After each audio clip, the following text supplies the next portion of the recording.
Several hundred years of emperors, their reigns, and events during them fill out the Nihongi.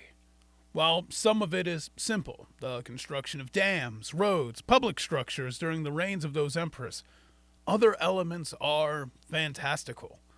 The four-armed, two-faced terror of Gifu, Ryomen Sukuna, the great venomous snakes of Kibi, the legendary Kusanagi, all the same adding to this tapestry of history, myth, and folklore. And where we resume today. Now, the first thing we're covering is from the reign of Emperor Nintoku, the same emperor who gave us the previous stories I covered of Ryomen Sukuna and the Serpent of Kibi, though this takes place 2 years before Sukuna garnered the emperor's attention.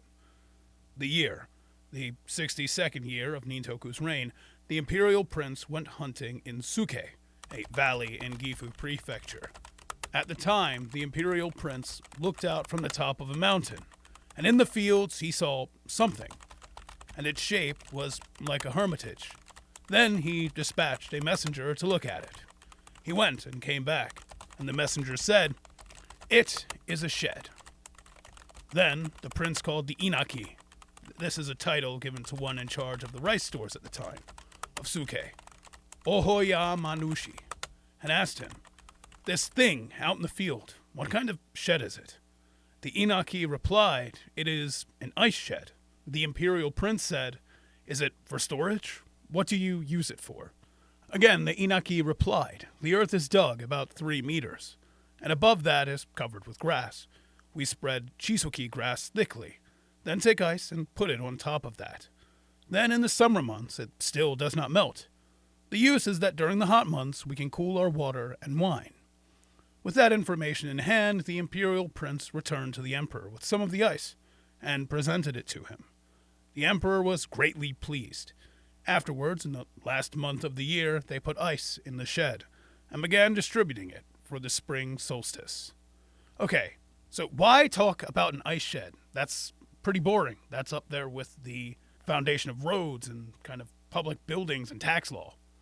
Well, first and foremost, I think it's neat. I mean, in its time period, people were, as they were now, trying to make an effort to keep things cool, even if it was just for water and wine, which, to be fair, pretty important. It reminds me of an anecdote I heard once about Alexander the Great doing much the same whilst in Persia to chill his wine, with, I believe it was cedar leaves and snow rather than ice, but c'est la vie.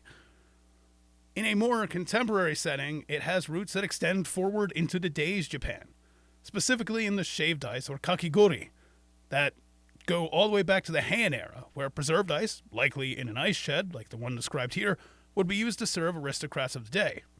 But if you're in Japan during the summer months of today and you don't want ice cream, you could stop and get one. Most every city has several places that sell them, as I want to do whenever I can go back to Japan.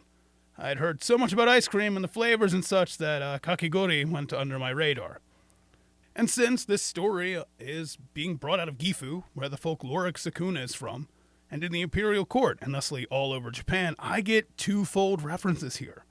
The first is that the Sukuna of the Nihongi may have had wine chilled in an ice shed, or better yet, the precursor to kakigori, and that just kind of warms my heart, this monster man eating essentially a snowball. That's so great. And, secondly, I can mention that the Ryomen Sukuna of Jujutsu Kaisen partnered with the sorcerer Oraume for their curse technique that effectively made them a moving ice shed. Something that may have roots back here or just kind of to the time period in general, and I think that is really neat. But, let's tackle something more mystical. To set the scene, we are well before the reign of Emperor Nintoku, and specifically in the reign of Emperor Suijin, during the 87th year of Emperor, in fact, after the Mononobe clan were put in charge of the Isu no Kami no Kamu, a series of sacred treasures and shrines brought down from heaven. Of old, in the country of Tamba and Kuwada, there was a man called Mikaso.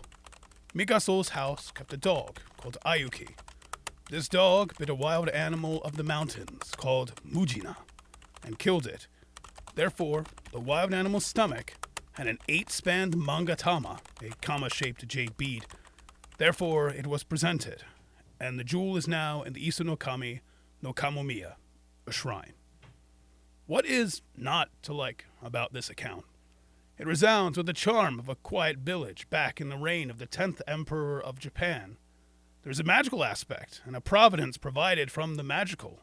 So first, let's focus on this Mujina. What is it exactly? Well, the word Mujina was used to refer to badgers in the common term.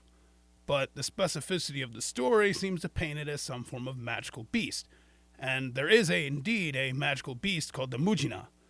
With its raccoon or badger-like face and large, hairy body, it definitely has some unique abilities as well, but its appearance alone is this almost hodgepodge chimera, like a raccoon dog. Mujina can inflate their stomach by drawing in air and use them to beat on drums while singing. They can supposedly create balls of flame like will-o-wisp called tanuki-bi. And most importantly, is the fact they can shape change into humans, inanimate objects, and even faceless forms meant to disturb or ensorcel those around them, all the while being as capable as any other badger. Pretty tough dog to kill something like that then, eh? Well, guess that's why we're given the dog's name. Now onto the Magatama. The 8-span here probably is just used as hyperbole, as it's intended to be very large. But, if accurate, the gem was over 56 inches or 140 centimeters across. No wonder this gem was taken as a treasure at the ancient shrine. Folklore, history, things that combine in a unique way make culture. Be it an origin for a means to chill wine, or the slaying of a mountainous monster. Small stories are what keep curiosity toward the past, and indulge the desire to look further into them. As always, thanks for watching. Stay hydrated and be good people. Arigatou gozaimasu. Kyo skite.